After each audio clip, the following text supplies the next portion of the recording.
Bismillahirrahmanirrahim. Assalamualaikum warahmatullahi wabarakatuh. Innal hamdalillah nahmaduhu wa nasta'inuhu wa nastaghfiruh wa na'udzu billahi min shururi anfusina wa sayyiati a'malina. Man yahdihillahu fala mudilla lahu wa man yudlil fala hadiya lahu. أشهد أن لا إله إلا الله وحده لا شريك له وأشهد أن محمدا عبده ورسوله يا أيها الذين آمنوا اتقوا الله حق تقاته ولا تموتن إلا وأنتم مسلمون اللهم صل وسلم وبارك على نبينا محمد وعلى آله وصحبه وسلم. شكرا. Ma'asyiral muslimin a'azanallahu iyakum. Melanjutkan pembahasan bab anjuran kepada akhlak yang terpuji. Kita sampai pada hadis yang ke-1314 yang cetakan Darul Haq ya. Halaman 831 ya. Wa an Abi Darda radhiyallahu anhu qala Rasulullah sallallahu alaihi wasallam ما من شيء في الميزان أثقال من حسن الخلق أخرجه أبو داود والترمذي وصححه. Dari Abu Darda radhiyallahu anhu, dia berkata, Rasulullah sallallahu alaihi wasallam bersabda, tidaklah ada sesuatu yang lebih berat timbangan kebaikan seseorang melainkan akhlak yang mulia. Syukuran. Hadis riwayat Abu Dawud, At-Tirmidzi, dan dia mensahihkannya. Dalam silsilah hadis sahihah ya, hadis nomor 876. Rahimakumullah. Yarhamukallah. Nah, husnul khuluq, akhlak yang mulia, yaitu ekspresi dari perbuatan yang indah dan perilaku-perilaku yang luhur yang bersumber dari jiwa yang baik, yang dikerjakan bukan untuk mendapatkan balasan dan bukan didorong oleh riya maupun sum'ah, dan bukan pula untuk mendapatkan tujuan duniawi. Nah, husnul khuluq ini, akhlak yang mulia, tentu saja terminologi atau istilah syar'i, bukan istilah adat, kebiasaan. Jadi memang dia adalah istilah syar'i. Sehingga husnul khuluq, akhlak yang mulia, akhlak yang baik ya, haruslah tolok ukurnya adalah syariat Islam yang bersumber dari dalil-dalil Al-Quran dan Sunnah ya. Seperti ketika kita berada di hadapan ustadz, syekh atau orang tua, membungkuk itu tidak ada dalam kitab-kitab adab ya. Nah, itu adalah kebiasaan orang-orang Indonesia ya, yang mana hal ini bisa dikatakan sebagai akhlak mulia apabila tidak menyelisihi syariat.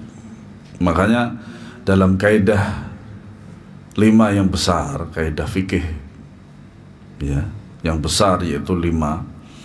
Yang terakhir kan al-adatu muhakkamah, adat itu bisa jadi hukum, tetapi dengan syarat pertama, dia tidak bisa mengubah syariat Islam sebelumnya, dan dia tidak bisa menjadikan atau tidak bisa menggantikan syariat yang ada ya. Bagi kaum muslimin Indonesia, membungkuk itu baik, artinya apa? Sopan ya. Tetapi di dalam adab-adab, kitab-kitab adab, bahkan kitab Bulughul Maram pun, membungkuk itu tidak ada ya. Bahkan saya mendapati sebuah video yang video singkat salah seorang ulama mazhab Syafi'i selesai ngaji di sebuah auditorium gitu, kemudian para murid itu pengen menyalami beliau. Baru 2 orang menyalami, tapi nyalaminya dengan bungkuk, dan beliau melarang itu. Sambil membungkuk itu beliau melarang. Apa alasannya? Karena membungkuk yang di dalam istilah syariat Islam itu adalah seperti ruku', itu hanya untuk Allah Subhanahu wa ta'ala. Makanya kalau antum lihat jamaah haji itu di Indonesia itu, ketika mereka disambut oleh Syekh Abdul Rahman As-Sudais, mereka nggak membungkuk. Ada yang membungkuk tapi dilarang oleh beliau, karena memang demikian. Nah, biasanya terjadi juga pada lebaran. Lebaran itu kan harus begitu, harus sungkeman dan lain sebagainya. Ketahuilah bahwasanya rukuk dan sujud itu hanya untuk Allah Subhanahu wa ta'ala. Intinya bahwasanya husnul khuluq, akhlak yang mulia ini haruslah kriterianya adalah syariat Islam, karena istilah ini punya dia. Istilah ini punya dia. Hadis ini menganjurkan kita agar berakhlak dengan akhlak yang mulia dan terpuji. Dan akhlak yang mulia dan terpuji termasuk perkara yang dapat memberatkan timbangan di akhirat, di hari kiamat. Makanya perkataan dan perbuatan itu pasti ada pengaruhnya. Sedikit apapun perkataan itu dan juga perbuatan itu ada pengaruhnya di akhirat kelak. Makanya ketika kita ingin mengamalkan sesuatu, berkata sesuatu, maka pikirkanlah juga akhiratnya. Maka hendaknya seorang muslim membaguskan akhlaknya kepada Allah. Pertama, akhlak kepada Allah. Di antara akhlak kepada Allah Subhanahu wa ta'ala, mentauhidkan Allah, menjauhkan diri dari kesyirikan, sholat tepat waktu, 5 waktu berjamaah di masjid, membaca Al-Quran, tidak menyekutukan Allah Subhanahu wa ta'ala, dengan cara menerima seluruh hukum darinya, baik itu yang bersifat kauniyah maupun syar'iyah, dengan dada yang lapang, penuh kerelaan dan ketundukan. Begitu pula hendaknya berakhlak dengan akhlak yang terpuji kepada hamba-hamba Allah Subhanahu wa ta'ala. Tidak ada agama di atas muka bumi ini yang betul-betul memperhatikan akhlak secara detail kecuali Islam.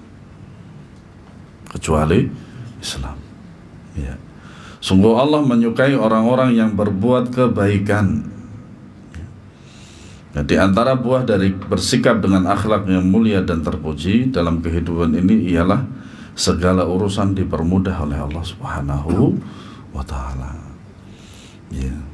Secara keseluruhan semua orang-orang menginginkan akan adanya kemudahan dalam segala urusan.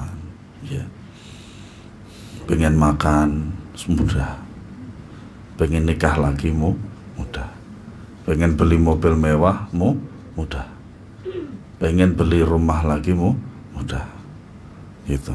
Dan tentu saja segala kemudahan yang Allah berikan itu berupa kemudahan dalam dunia, dan memang demikian. Apakah kita tidak berpikir bahwasanya hal itu Allah mudahkan kita dalam urusan agama? Ketika kita mendengar azan, langsung itu kan diantara bentuk kemudahan Allah. Ketika kita mendengar azan, gak pakai basa-basi dulu, masih ada ini, masih enggak, langsung menuju masjid. Persiapan, pakai pakaian yang baik, paling bagus yang dia punya, kemudian langsung ke masjid. Baca Al-Quran, ntar masih megang HP. Nah, tidak seperti itu. Namanya kemudahan dan urusan diantaranya adalah berurusan dengan Allah Subhanahu wa ta'ala. Ya, betapa banyak hamba-hamba Allah Subhanahu wa ta'ala hanya ingin dipermudah masalah dunia. Ya.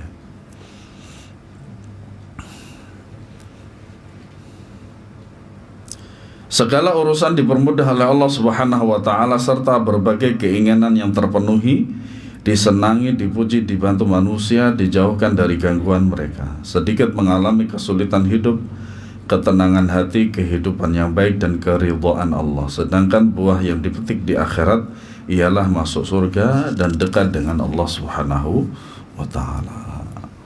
Faedah dari hadis ini yang pertama, keutamaan akhlak yang mulia dan terpuji. Yang kedua, ganjaran besar yang akan didapat oleh orang yang terpuji akhlaknya di dunia dan di akhirat. Ya. Yang ketiga, di antara perkara yang memberatkan timbangan amal bagi hamba adalah akhlak yang terpuji. Ya. 4, penetapan adanya mizan, timbangan pada hari kiamat. Itu pasti ada dan dalil-dalilnya sahih. Ya, dari hadis Nabi SAW. Yang kelima, manusia berbeda tingkatannya sesuai perbedaan amalnya. Nah, kita yang ada di sini pun juga tidak sama. Keimanan kita tidak sama. Amal kita tidak sama. Ya, tergantung bagaimana ya cara mengilmui dan mengamalkan daripada ilmu tersebut. Ya, belum tentu yang di depan antum lebih afdal dari antum.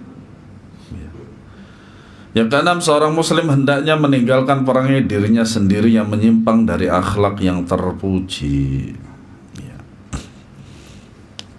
Hadis selanjutnya, wa 'an Ibnu Umar radhiyallahu anhu maqal qala Rasulullah sallallahu alaihi wasallam al-haya'u minal iman, muttafaqun alaih.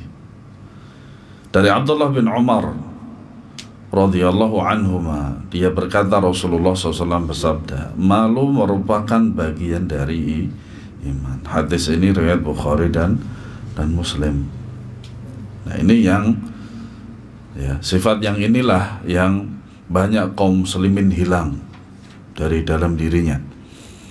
Ya, terutama kaum perempuan muslimah.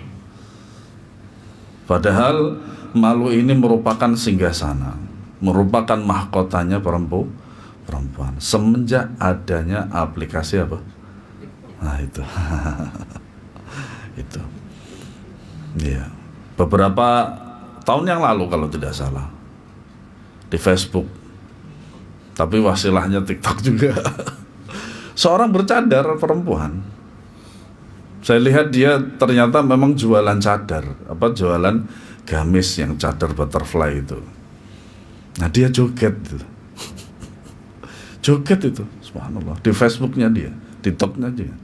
Jadi bercadar, pakai gamis hitam dengan bordir sekian, ya, joget. Ya seperti antum lihat orang perempuan kayak di dangdutan joget kayak gitu. Dinasehati, ya seperti itu kalau dinasehati. Ya. Nah, berbeda dengan orang-orang yang tunduk kepada syariat Islam. Ya, hari Senin lalu saya ke Tangerang, ya, ziarah kepada ustadz saya dulu yang di Saudi. Beliau kebetulan cuti 1 bulan, ternyata sudah melanglang buana sampai Bengkulu.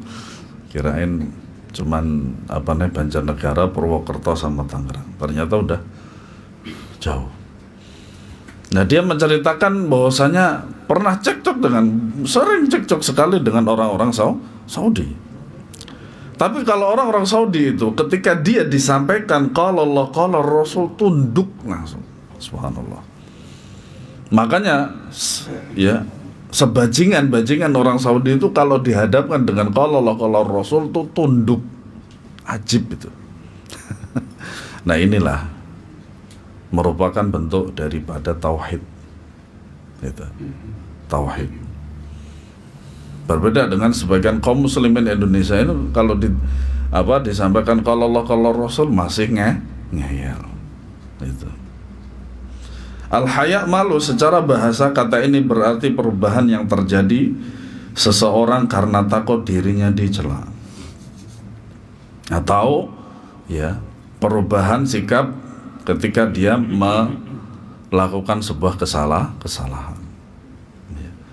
Sementara menurut syariat artinya akhlak yang mendorong seseorang menjauhi perbuatan buruk dan mencegahnya melanggar hak orang lain.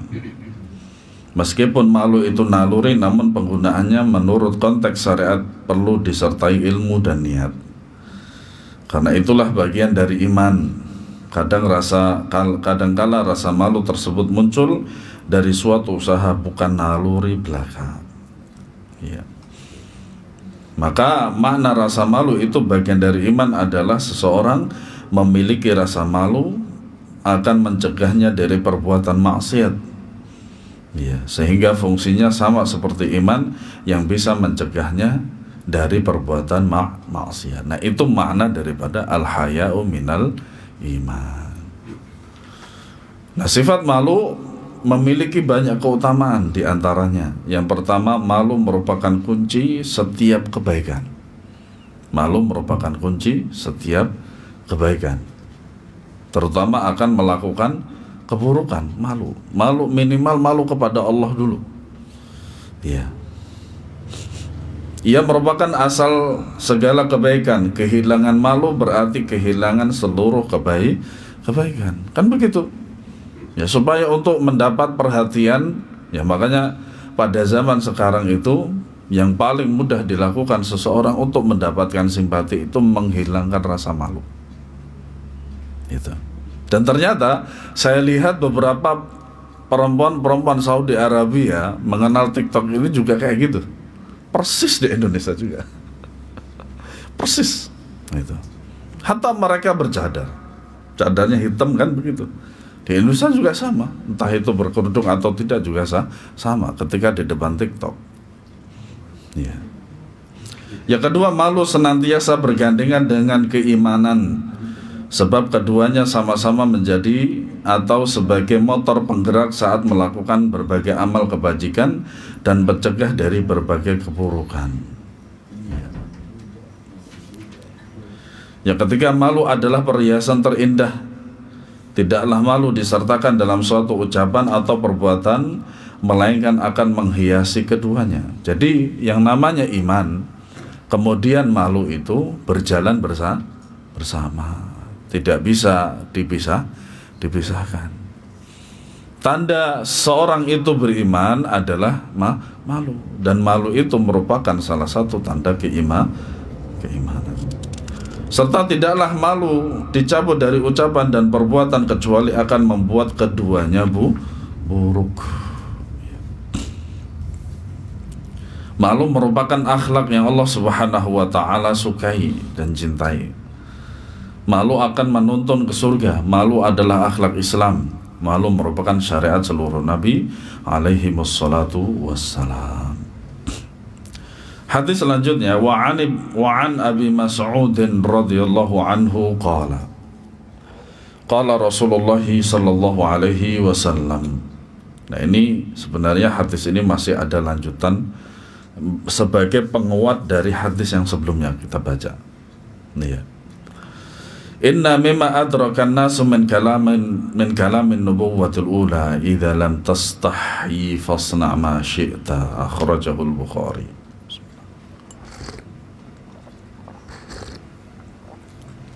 Dari Abu Mas'ud radhiyallahu anhu, dia berkata, Rasulullah sallallahu alaihi wasallam bersabda, sesungguhnya sebagian yang ditemukan oleh manusia dari perkataan nabi-nabi terdahulu adalah jika engkau tidak malu, tidak tahu malu, kerjakanlah apa yang engkau mau. Akhrajahul Bukhari. Ya. Hadis ini sahih. Ya, hadis ini sahih. Nah, makna kalamin nubuwatul ula, perkataan nabi-nabi terdahulu, yaitu perkataan yang disepakati oleh seluruh nabi dan ia tidak dimansuhkan atau dihapus seperti syariat-syariat mereka yang lain. Ya. Syariat-syariat terdahulu, ya, Ada sebagiannya tidak dihapus, dihapus atau tidak dimansukh. Ya, istilahnya dalam syarat itu nasakh dan mansukh. Walaupun ya, ini yang pertama ya, tidak dihapus. Contohnya zakat.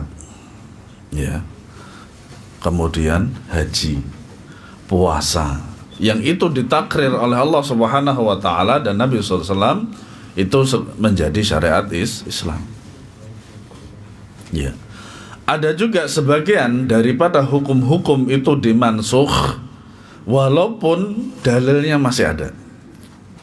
Dalilnya masih ada. Di antaranya adalah sholat jamak qashar pada safar. Ya. Pada asalnya ya, jamak qashar 2 rakaat itu adalah hukum asalnya sholat pada safar. Kemudian ditambah pada rakaat pada sholat yang 4 rakaat itu pada orang-orang muqim. Ya. Nah, kemudian dikembalikan lagi, ya, artinya tidak dimansukh daripada hukum asalnya, ya. Yang awalnya adalah 2 rakaat, kemudian orang ketika melakukan daripada safar itu jadilah 2 rakaat, bukan 4 rakaat. Iya. Nah, hadis di atas tersebut menunjukkan kemuliaan sifat malu, sebab tidak ada seorang nabi pun kecuali menganjurkan umatnya kepadanya. Ya. Sabda Rasulullah SAW, "Idza lam tastahyi fasna' ma syi'ta." Jika engkau tidak merasa malu, berbuatlah sesukamu. Ihwalnya ada beberapa pendapat ulama terkait penafsiran perintah dalam hadis ini. Ya. Yang pertama, perintah dengan arti sebagai peringatan dan ancaman. Ya. Maksudnya, kalau engkau tidak punya rasa malu, maka berbuatlah apa saja sesukamu. Karena sesungguhnya engkau akan diberi balasan yang setimpal dengan perbuatanmu itu, baik dibalas di dunia maupun di akhirat, dan kedua-duanya. Seperti firman Allah Subhanahu wa taala, "I'malu ma syi'tum fa innahu bima ta'maluna basir." Lakukanlah apa yang kamu kehendaki, sungguh Dia Maha melihat apa yang kamu kerjakan. Ya, makanya tadi dijelaskan bahwasanya akar kebaikan itu adalah rasa malu. Begitu juga sebaliknya, akar keburukan adalah hilangnya rasa malu. Yang kedua, perintah dengan arti penjelasan. Maksudnya ialah barang siapa yang tidak malu, maka dia berbuat apa saja yang dia inginkan. Karena sesungguhnya yang menghalangi seseorang untuk berbuat buruk adalah rasa malu. Ya. Minimal rasa malu tersebut kepada Allah Subhanahu wa ta'ala. Jadi barang siapa yang tidak malu, maka dia pun larut dalam perbuatan keji dan mungkar, serta perbuatan-perbuatan yang dijauhi orang-orang yang mempunyai rasa malu. Nah, contohnya diantaranya sabda Nabi SAW, "Man kadzaba alayya muta'ammidan falyatabawwa maq'adahu minan nar." Barang siapa yang berdusta atas namaku, hendaklah dia menyiapkan tempat duduknya di akhirat, di neraka. Nah, ini sabda beliau SAW di atas bentuknya perintah, namun maknanya adalah penjelasan. Ya, penjelasan. Bahwasanya berdusta atas nama beliau, ya, dia harus menyiapkan tempatnya di neraka. Yang ketiga, perintah dalam arti pembolehan. Imam Nawawi rahimahullah mengemukakan mengenai riwayat di atas. Perintah tersebut dalam arti pembolehan. Ya. Maksudnya kalau engkau hendak mengerjakan sesuatu, maka apabila hal itu adalah suatu hal yang engkau tidak merasa malu kepada Allah atasnya, juga kepada manusia dari mengerjakannya, maka lakukanlah perbuatan itu, dan jika tidak demikian maka janganlah engkau lakukan. Dan ini adalah pendapat yang benar. Ya. Ya karena apa? Karena rasa malu sudah hilang. Makanya kadang orang yang malu itu apa? Yang malunya udah hilang, maka dia apa? Bebas kan melakukan sesuatu. Orang sudah nggak malu kan begitu. Nah, hadis selanjutnya, wa an Abi Hurairah radhiyallahu anhu qala Rasulullah sallallahu alaihi wasallam, al-mu'minul qawiyyu khairan wa ahabbu ila Allah minal mu'minid dha'if. Wa fi kullin khairun. Ihris ala ma yanfa'uk wasta'in billahi wa la ta'jaz. Wa in asabaka syai'un fala taqul law anni fa'altu kana kadza wa kadza. Walakin qul qaddarallahu wa ma syaa fa'al. Fa inna law taftahu 'amal asy-syaitan. Akhrajahu Muslimun. Hadis ini hadis masyhur. Saya kira kita semuanya tahu tentang hadis ini. Ya, minimal tahu walaupun enggak hafal. Walaupun sebagiannya. Iya.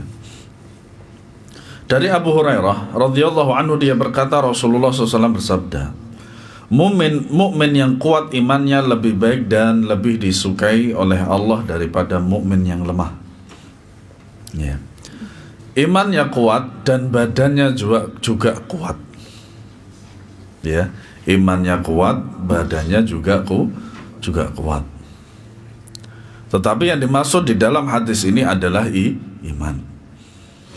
Ya, karena iman bisa menggerakkan segala sesuatu kepada sebuah kebaikan kepada Allah Subhanahu wa taala. Ya. Maka dia lebih disukai dan dicintai oleh Allah Subhanahu wa taala. Ya. Wa fi kullin khairun minal mu'minid dhaif, dari seorang mukmin yang lemah imannya. Ya. Iman walaupun lemah masih ada kebaikan. Dia masih ada kebaikan. Kalau ya kuat, maka juga ada kebaikan. Dua-duanya ada kebaikan. Ya. Yang tidak ada kebaikan di dalamnya itu adalah yang tidak punya iman. Ya, tidak punya iman kepada Allah Subhanahu wa taala. Itu yang tidak punya, ya, tidak disukai dan dicintai oleh Allah Subhanahu wa taala. Ya. Makanya kekufuran itu tidak ada kebaikan dan tidak ada cinta oleh Allah Subhanahu wa ta'ala. Tidak akan mendapatkan kebaikan dan kecintaan dari Allah Subhanahu wa ta'ala. Ya. Dan pada keduanya terdapat kebaikan. Ihris ala ma yanfa'uk, berusahalah untuk meraih apa yang bermanfaat darimu. Ya. Bermanfaat bagi dirimu. Ya. Nah, kita mengetahui itu, apa-apa yang membuat manfaat buat kita. Dan yang namanya manfaat itu tidak hanya sekedar, ya, dipikirkan masalah manfaat duniawi saja, tapi juga akhirat. Makanya kata zuhud itu adalah tarku ma la yanfa'u fil akhirah. Zuhud itu adalah meninggalkan sesuatu yang tidak bermanfaat di akhirat. Di antaranya maksiat, dosa. Itu kan yang tidak bermanfaat di akhirat. Justru malah memudaratkan keadaan kita di akhirat. Ya. Nah, selain daripada itu, mintalah pertolongan kepada Allah dan janganlah bersikap lemah. Artinya apa? Untuk meraih suatu manfaat itu juga perlu pertolongan Allah. Ya. Nah, kita hadir di majelis ilmu ini saja, itu pun juga harus dengan pertolongan Allah. Ya. Kadang seorang punya waktu untuk bisa hadir di majelis ilmu, tapi karena dia tidak mendapatkan pertolongan Allah Subhanahu wa ta'ala, tidur. Apalagi weekend sekarang, hari Sabtu Ahad itu biasanya orang-orang setelah subuh mulai jalan-jalan biar sehat. Katanya biar sehat. Tapi kalau imannya lemah, ya lemah. Gitu. Ya. Ketika imannya lemah, apa bisa dia berbuat baik? Tidak. Berbuat baik kepada Allah saja tidak mampu, apalagi kepada manusia. Itulah. Makanya apa? Ketika kita ingin mendapatkan manfaat untuk diri kita sendiri di dunia dan di akhirat, kita perlu yang namanya pertolongan Allah. Di antara pertolongan Allah itu adalah ilmu. Makanya Imam Syafi'i mengatakan, man arada dunya fa'alaihi bil ilm, wa man arada al-akhirata fa'alaihi bil ilm, wa man aradahuma fa'alaihi bil ilm. Barang siapa yang ingin kehidupan dunia yang lebih baik, maka dia harus dengan ilmu. Barang siapa yang ingin kehidupan akhiratnya baik, maka dengan ilmu syar'i. Dan barang siapa yang ingin keduanya baik, mendapatkan kehidupan dunia dan akhirat itu adalah keadaan yang baik, maka dengan ilmu juga. Makanya ketika kita ingin mendapatkan yang bermanfaat dari kita, maka jangan lupa untuk berdoa pada Allah. Minta tolong kepada Allah, kemudahan dari Allah Subhanahu wa taala. Jika ada suatu musibah menimpamu, maka janganlah kamu katakan seandainya aku melakukan ini dan itu, tentu hasilnya akan begini dan begini. Namun katakanlah ini adalah takdir Allah. Ada dua lafaz sebenarnya. Yang pertama lafaz ini, yaitu qaddarallahu wa ma syaa fa'al. Itu yang pertama. Kedua, qadarullahi. Kalau ini kan qaf, kemudian dalnya ada tasydid dan ra-nya fathah. Ini fi'il. Kata kerja. Yang kedua adalah isim qadarullahi. Kalau ini kan Allahnya dhammah karena dia fa'il. Ya. Kalau yang kedua ini dia mudhaf ilaih, qadarullahi, takdir Allah. Ya. Dan dua-duanya boleh. Ya, dua-duanya boleh. Ini adalah takdir Allah, apa yang dikehendakinya pasti terjadi. Makanya paling mudah untuk menjawab orang yang istilahnya tergesa-gesa dan kemudian tidak sabar atas apa yang berlaku bagi diri kita, ya jawabannya kayak gini, qadarullah. Ya, qadarullah ma syaa fa'al. Sudah selesai. Karena ini takdir Allah. Kalau sudah berhadapan dengan takdir Allah, gak akan bisa berkata apa-apa lagi, karena ini sudah takdir dari Allah Subhanahu wa ta'ala, yang manusia tidak bisa merencanakan apapun. Ya.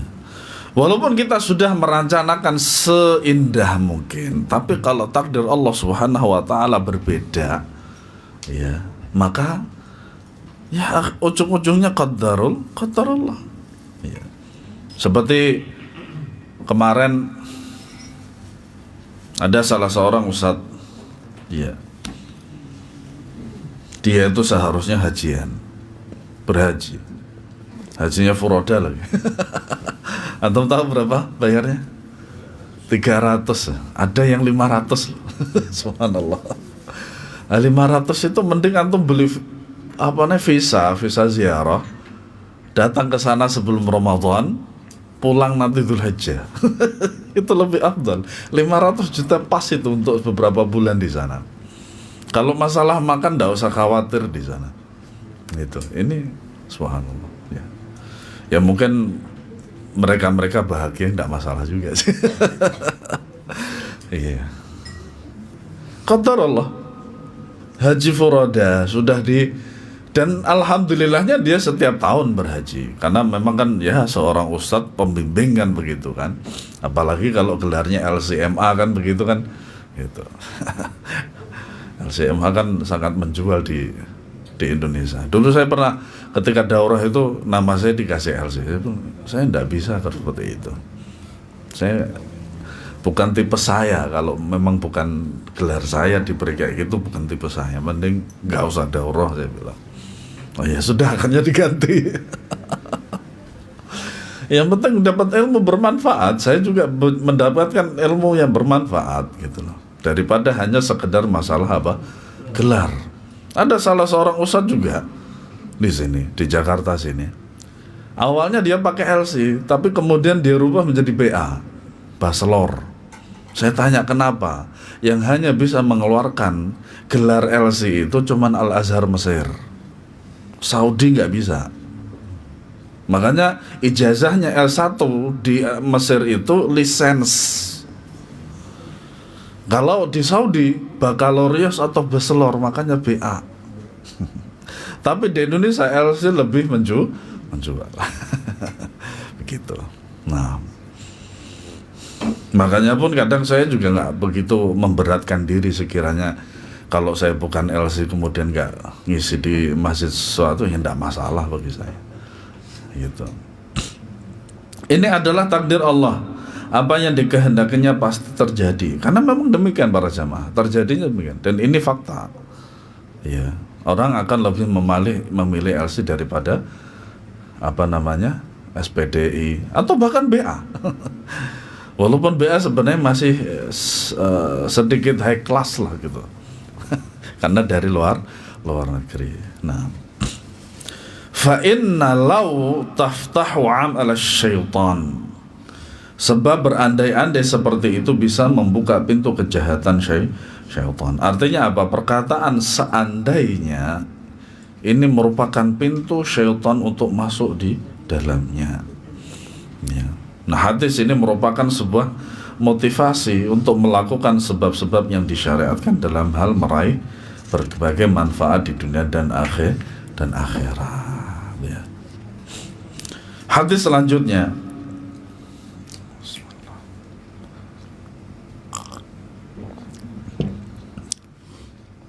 wa an Iyad ibn Himar radhiyallahu anhu qala Rasulullah sallallahu alaihi wasallam innallaha awha ilayya an tawadhu hatta la yabghiya ahadun ala ahadin wa la yafkhara ahadun ala ahadin, akhrajahu Muslimun. Ini tentang tawadhu dari Iyad bin Himar. Masya Allah, Himar apa artinya? Iya, makanya di Arab terdahulu kenapa ada nama hewan? Kenapa ada nama hewan? Karena untuk sebagai benteng supaya seorang yang lain itu takut.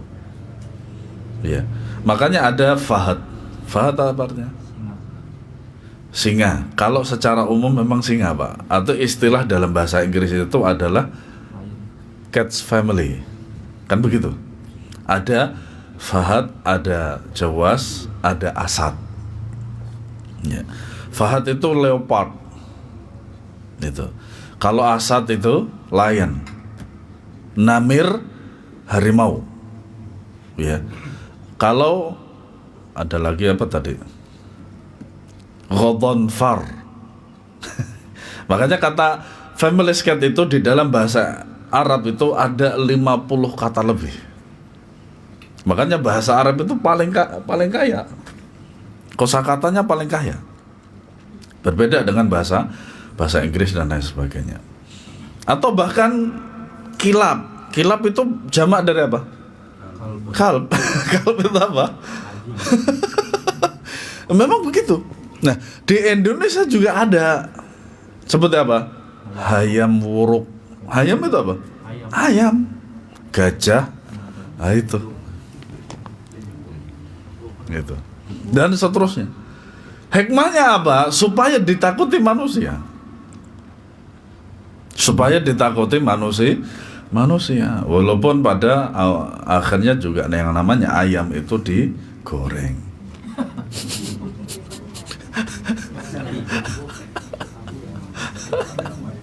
Atau dimasak dengan kuah, dimakan enak. Dikeprek sekarang yang lagi rame itu adalah ayam geprek. Padahal nggak dikeprek kayak diapain itu, Pak? Nah, seharusnya begini kan. Nah, ini cuma dikasih dengan apa? Dengan ulek. Seperti itu. Makanya kadang nama-nama di Indonesia itu tidak sesuai. asinan kok pedes. Iya. Tapi lebih dominannya malah pedes, Bu. Gitu. Teh botol kok kotak. Kan begitu. Banyak banget di Indonesia itu. Tapi itulah keunikan daripada sebuah produk begitu. Makanya kata komika, memang iklan itu harus lebay. Karena untuk menarik manusia supaya dia beli gitu loh. Nah, dari Iyad bin Himar, dia menuturkan radhiyallahu anhu, Rasulullah SAW bersabda, sungguh Allah mewahyukan kepadaku supaya kalian bersikap tawadhu, sehingga kalian tidak bersikap aniaya terhadap orang lain dan tidak bersikap sombong terhadap orang lain. Hadis ini sahih, riwayat Muslim. Makanya di sini hadis ini menunjukkan bahwasanya yang namanya sombong itu adalah sikap yang tidak baik, akhlak yang buruk, dan dia termasuk salah satu akhlak yang dibenci oleh Allah. Kenapa demikian? Karena sombong hanyalah milik Allah. Ya. Nah, lawan daripada kata itu adalah tawadhu. Ya, tawadhu itu adalah rendah hati. Ya, rendah hati. Ialah sikap rendah dan merunduk. Ia lawan takabur, yaitu merasa dirinya tinggi serta memiliki keistimewaan yang lebih daripada orang lain. Toh walaupun punya keistimewaan daripada orang lain, ya tetap dia tidak boleh sombong. Sehingga dia berbuat sewenang-wenang, juga membuat orang lain menjauh darinya. Lantas karena sifat tawadhu ini merupakan kebalikan dari sifat takabur, maka hasilnya juga berupa kebalikan dari hasil takabur. Makanya orang sombong itu takabur tidak ada. Orang yang tawadhu orang yang tawadhu pasti dia jauh dari yang namanya takabur. Orang yang takabur, tawadhu pasti tidak ada. Artinya apa? Dua sifat ini, yang satu sifat buruk dan yang satu sifat baik, tidak akan pernah bisa bersatu. Ya. Hadis selanjutnya, wa an Abi Darda radhiyallahu anhu anin Nabi sallallahu alaihi wasallam, man radda an 'irdi akhihi bil ghaib raddallahu an wajhihi an-nar yaumal qiyamah. Akhrajahu at-Tirmidzi wa hassanahu. Dari Abu Darda radhiyallahu anhu, dari Rasulullah SAW beliau bersabda, barang siapa yang membela kehormatan saudaranya tanpa diketahui olehnya, niscaya Allah akan menghindarkan wajahnya dari api neraka pada hari kiamat nanti. Nah, pemilik permasalahan semacam ini adalah kita sendiri yang tahu. Adapun kaidahnya adalah hadis ini. Hadis ini hasan, diriwayatkan oleh At-Tirmidzi, dan dia berkata hadis ini hasan. Kemudian dalam riwayat yang lain, ya, Imam Ahmad dalam kitab Ghayatul Maram, wali Ahmad min hadits Asma binti Yazid nahwuhu. Nah, kalau ini dari Abu Darda, adapun yang diriwayatkan oleh Imam Ahmad ini dari Asma binti Yazid, ya, dan yang semakna dengannya.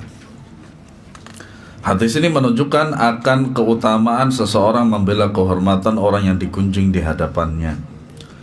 Ia termasuk perkara yang wajib karena merupakan perbuatan mengingkari kemungkaran.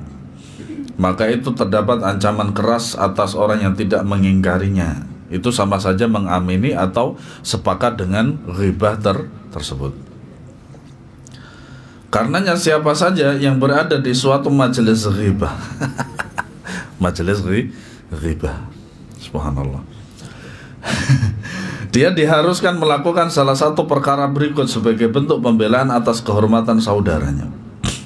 Yang pertama, mengalihkan orang yang menggunjing kepada pembicaraan lain. Ya, itu selamat, dua-duanya selamat.